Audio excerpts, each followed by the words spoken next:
Hello दोस्तों, स्वागत है आप सबका स्टॉक रिसर्च यूट्यूब चैनल में। तो दोस्तों आज हम बात करेंगे Mrs baker food speciality limited के बारे में। ओके, ये बेकरी का बिजनेस करती है एंड प्रीमियम सेगमेंट को एक टारगेट करती है। ओके, कंपनी का शेयर प्राइस देखें तो पिछले ट्रेडिंग सेशन में ऑलमोस्ट 8 से 9% गिर चुका था एंड पिछले 5 दिनों में देखें तो ये शेयर ऑलमोस्ट 14% जितना गिर चुका है। ओके, जब कंपनी का IPO आया था 300 से 350 रुपीज़ के बीच में लगभग 2 साल पहले एंड उसके बाद इसने 600 रुपीज़ का हाई भी बनाया था। ओके, IPO आने के बाद इसने 600 रुपीज़ का हाई भी बनाया था एंड तब से देखें तो तब से लेके आज तक जो है इसके अंदर गिरावट हुई। फिर से उसने 600 रुपीज़ का लेवल जो है कभी टच ही नहीं किया एंड इस साल का 52वीं हाई देखे तो ऑलमोस्ट 464 रुपीज़ है एंड 52वीं लो है 278 रुपीज़, जो कि इसने अभी कुछ ही दिन पहले बनाया था। ओके, 31 मार्च को ही बनाया था 278 रुपीज़ का 52वीं लो। ओके, तो कल के ट्रेडिंग सेशन, पिछले ट्रेडिंग सेशन में इसके अंदर जो गिरावट हुई उसकी वजह क्या है उसके बारे में बात करेंगे। साथ ही उसके बाद हम चार्ट पे जाएंगे, चार्ट पे क्या लेवल बन रहे हैं, कौन से लेवल पे सपोर्ट ले सकते हैं एंड कौन से लेवल पे आप पोजिशनल एंट्री ले सकते हैं उसके बारे में भी बात करेंगे एंड इसके अंदर एवरेज करना है कि नहीं उसके बारे में भी बात करेंगे। वीडियो के एंड में थोड़ा बहुत फंडामेंटल भी देख लेंगे कि कंपनी के अंदर इन्वेस्टमेंट करने लायक है, इसको होल्ड करें या नहीं करें। ओके, तो वीडियो को लास्ट तक जरूर देखना। जो भी नए लोग हैं प्लीज़ चैनल को सब्सक्राइब कर दीजिए। ओके, एंड एक और इम्पोर्टेंट अनाउंसमेंट, अगर आप डेली शेयर मार्केट में लॉस कर रहे हो और आपको नहीं पता आपका लॉस कैसे रिकवर करना है तो आप हमारा जो फ्री टेलीग्राम चैनल ज्वाइन कर सकते हो। ओके, जिसमें मैं देता हूँ डेली कुछ फ्री ट्रेड्स एंड साथ ही चार्ट के साथ लर्निंग के लिए पोस्ट करता रहता हूँ बहुत सारे चार्ट, जिसमें बैंक निफ्टी के डेली लेवल्स में वहाँ पे पोस्ट करता रहता हूँ। साथ ही उसके साथ आपको किस तरह से कौन सा ऑप्शन बाई करना है या पोजिशनल कॉल्स कैसे लेते हैं वो सब कुछ फ्री ऑफ कॉस्ट मैं टेलीग्राम चैनल में पोस्ट करता रहता हूँ। तो फ्री ऑफ कॉस्ट है, सीखने के लिए कभी भी पीछे नहीं हटना चाहिए। ओके, तो फ्री में सीखने को मिल रहा है तो प्लीज़ टेलीग्राम चैनल ज्वाइन कर लीजिए। ओके, आप ही का फ़ायदा है। दोस्तों अभी हम आए हैं NSE की वेबसाइट पे। NSE की वेबसाइट पे देखेंगे 13 अप्रैल की ट्रेडिंग डिटेल। ओके, तो मिसेस बेकर फूड आप यहाँ पे देख सकते हो। ओके, प्रीवियस क्लोजिंग 337 पे हुई थी, आज ओपन हुआ गैप अप। ओके, 364 पे ओपन हुआ एंड हाई भी बनाया। जब ओपन बराबर हाई होता है एंड ये हाई का अगर ब्रेक नहीं करता है तब आप यहाँ पे शॉर्ट सेलिंग करके पैसा कमा सकते हो। ओके, लो बनाया 303 का एंड क्लोजिंग हुई है 308 रुपीज़ के ऊपर। ओके, 52वीं हाई एंड लो मैंने यहाँ पे ऑलरेडी बता दिया था। ओके, क्वांटिटी देखें तो उस दिन क्वांटिटी ट्रेड हुई थी 13 अप्रैल को 1,76,92,416 से की। डिलीवरेबल क्वांटिटी देखें तो 95,47,830। ओके, 54% की लगभग डिलीवरी हुई है, जो कि अच्छी खासी दिखाई दे रही है। ओके, इतनी बड़ी क्वांटिटी में ट्रेड हुई है एंड गिरावट हुई है, इसका मतलब यहाँ पे किसी बड़े प्लेयर ने जो है माल बेच के एग्जिट किया। ओके, तो किसने एग्जिट किया उसके बारे में देख लेते हैं अब। दोस्तों बेक्टर्स फूड्स जो है इसके अंदर 13 अप्रैल के दिन GTV क्राउन PT लिमिटेड जो है उनके पास 8% स्टेक था। उन्होंने अपना एंटायर स्टेक यानी कि पूरी की पूरी होल्डिंग जो है जो कि 8.01% की थी कंपनी के अंदर, उन्होंने बेचे 47,12,163 शेयर, जो कि 303 रुपीज़ के प्राइस पे। ओके, तो ओवरऑल ट्रांजैक्शन जो है 143 करोड़ रुपीज़ का था। ओके, इनके साथ ही एक तो ये हो गई GW crown PT limited and दूसरी जो पार्टी है वो है लिनस प्राइवेट लिमिटेड। इन्होंने भी कंपनी के अंदर 46,30,000 शेयर्स बेचे, उनके पास भी 7.84% स्टेक था। ओके, तो इतनी बड़ी लगभग 15% का ट्रांजैक्शन एक ही दिन में बेच डाला। ओके, कंपनी के अंदर। ओके, तो इन्होंने भी 305 रुपीज़ पर शेयर पे बेचे एंड इनकी भी ओवरऑल वैल्यू जो 141 करोड़ रुपीज़ थी। ओके, तो एक ही दिन में आप देख सकते हो लगभग 300 करोड़ रुपीज़ का माल किसी कंपनी के अंदर बेचा जाएगा तो ऑलमोस्ट शेयर के अंदर कैसा आना ही आना है। ओके, ऑलरेडी कंपनी की जो मार्केट वैल्यू है ऑलरेडी बहुत ज़्यादा कम हो। IPO के टाइम पे कंपनी का मार्केट वैल्यू जो 3,000 करोड़ थी एंड अभी इनका मार्केट कैप देखें तो 1,800 करोड़ तक आ चुका है। ओके, तो एक ही दिन में अगर 300 करोड़ रुपीज़ का ट्रांजेक्शन किसी शेयर में होता है तो उसके अंदर गिरावट होना पॉसिबल ही है। तो दोस्तों यहाँ पे 2 पार्टी ने माल बेचा भी है एंड 2 पार्टी ने माल उठाया भी। ओके, SBI म्यूचुअल फंड ने ऑलमोस्ट 33 लाख शेयर्स जो है मिसेस बेकर फूड के उठाए एंड साथ ही दूसरा एक ट्रांजेक्शन हुआ जिसके अंदर 10 लाख शेयर और 4 लाख शेयर जो है यूनिफाई AIF बिलॉन्ड फंड ने उठाया। ओके, तो ओवरऑल देखें तो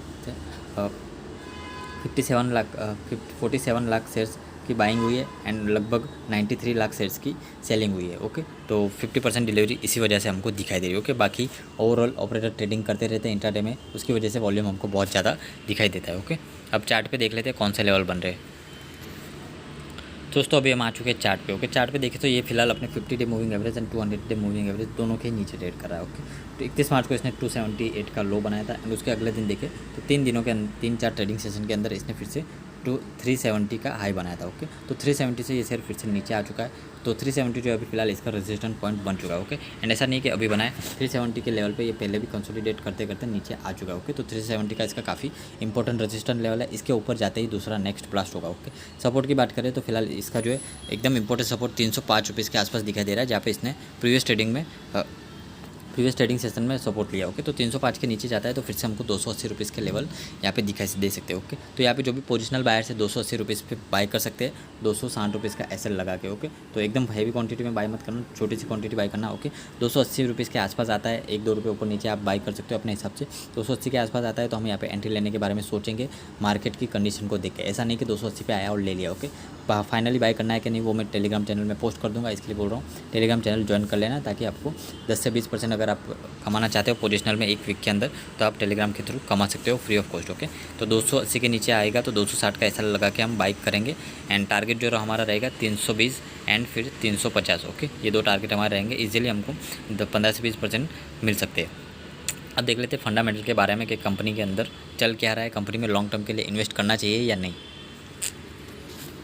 तो दोस्तों जो बिक वाली हुई थी उसके बारे में मैंने आपको ऑलरेडी बता दिया कि 10 लाख शेयर्स बाय हुए, 4 लाख शेयर्स बाय हुए एंड एसबीआई म्यूचुअल फंड ने 33 लाख शेयर्स बाय किए। एंड ये दोनों कंपनी ने लगभग बहुत बड़ी ट्रांजेक्शन में सेल किया है, लगभग 300 करोड़ का मार्क दोनों ने मिला के। ओके, तो सेल्स ग्रोथ देखें कंपनी की तो 1 साल में 15% बढ़ी है, 3 साल की एवरेज 8% है और 5 साल में 8% की कंपाउंड रेट से सेल्स ग्रोथ बढ़ी है। प्रॉफिट देखें तो 1 साल में 138% बढ़ा है, 3 साल में 26% बढ़ा है और 5 साल में 12.5% बढ़ा है। ओके, रिटर्न ऑन इक्विटी और रिटर्न ऑन कैपिटल एम्प्लॉय भी कंपनी का ठीक है, 15% के आसपास मेंटेन करके रखा है, तो दोनों ठीक ठाक आप कह सकते हो। ओके, क्वार्टरली रिजल्ट देखें तो पिछले कुछ क्वार्टर में कंपनी की सेल्स ग्रोथ कुछ खास नहीं बढ़ी। ओके, नियरली 2-3% या 5% की मैक्सिमम ग्रोथ आप देख सकते हो पिछले 5 क्वार्टर के रिजल्ट में। ओके, मार्च क्वार्टर का रिजल्ट अभी आया नहीं है, तो वो जब आएगा उसके बारे में अलग से वीडियो बना देंगे। ओके, नेट प्रॉफिट देखें तो 20 करोड़, फिर 12 करोड़, फिर 13 करोड़, 18 करोड़ एंड 15 करोड़। ओके, यानी कि एक स्टेबल प्रॉफिट ग्रोथ हमको यहाँ पे नहीं दिखाई दे रही। ओके, कंटिन्यूसली ऊपर नीचे होता रहता है कंपनी का प्रॉफिट। ओके, तो इसका रीज़न ये भी हो सकता है कि कमोडिटी की प्राइस लगातार बढ़ती जा रही है। एंड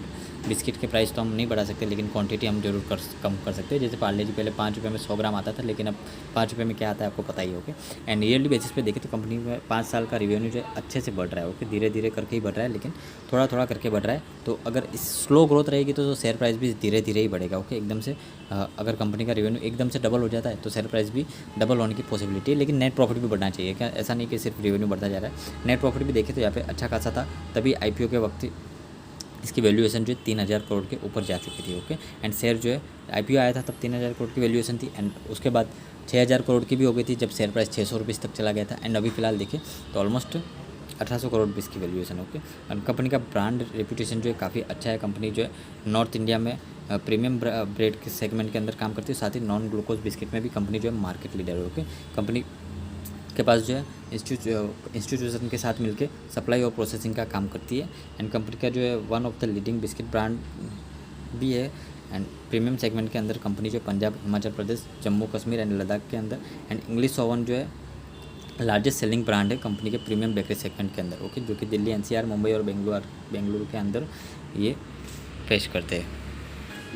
दोस्तों कंपनी की प्रोडक्ट रेंज देखें तो कंपनी के पास बिस्किट्स के अंदर digestive, crackers, cookies, cream, Marie, इन तरह के बिजनेस है। Branded bread and 3 bakery products देखें तो बंस, फ्रोजन प्रोडक्ट्स, ये सब है। Okay, and as per June 30, 2020 company के पास बेकरी सेगमेंट के अंदर टोटल 96 प्रोडक्ट्स है, एंड बिस्किट सेगमेंट के अंदर 384 प्रोडक्ट्स। ओके, और रेवेन्यू जो देखिए बिस्किट से इनका डोमेस्टिक में 42% एंड एक्सपोर्ट से 24% रेवेन्यू आता है।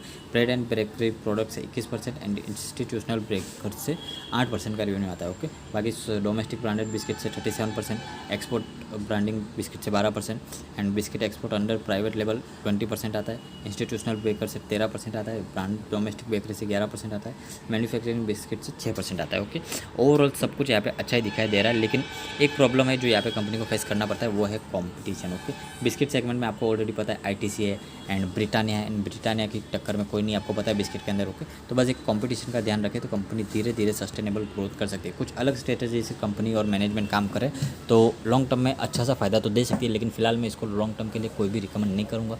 ओके, अगर आपने होल्ड कर रखा है तो आप होल्ड कर सकते हैं अपने एनालिस्ट के हिसाब से, अपनी रिसर्च के हिसाब से, एंड या फिर आप एग्जिट करना चाहते हैं तो आपकी जो बाइंग प्राइस आ जाए उस हिसाब से एग्जिट कर सकते हैं। ऐसा नहीं कि इसके अंदर हम इन्वेस्ट नहीं करेंगे, पोजिशनल बेसिस पे हम रिटर्न कमाने के लिए इसके अंदर थोड़े टाइम के लिए शॉर्ट टर्म इन्वेस्टमेंट जरूर कर सकेंगे। ओके, तो ओवरऑल वीडियो आपको कैसा लगा कमेंट करके जरूर बताएं। वीडियो पसंद आया लाइक कर दीजिए, चैनल पे पहली बार प्लीज़ सब्सक्राइब कर दीजिए।